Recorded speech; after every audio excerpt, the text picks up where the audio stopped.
Mga kakuripot, ito, katay tayo ngayon ng manok. 5 kilo, oh. Para, pang dinuguan sa, sinigang. Mga kakuripot, ito, oh. Lilinisan natin. Maya ko na ipapagita pag naluto na. Yan mga kakuripot, kasalukuyan, kinakatay.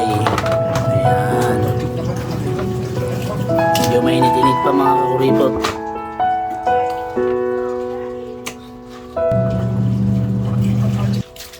So,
eto na mga kakuripot, ang ating manok, ang white chicken.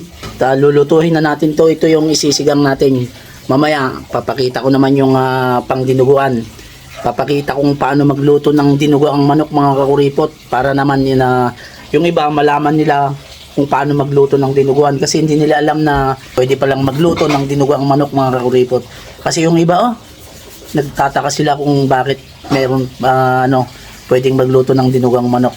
Yung ating sinigang na manok, nilagay ko ng ibang sahog niya. Ito, isasahog natin mga kakuripot. Mga kakuripot, update, malapit na.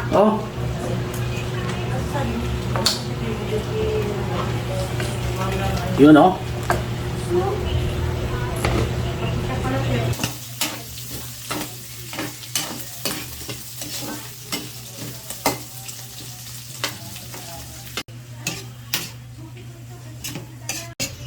Madaling sa amin, dara naman sila. Hindi pa payanan.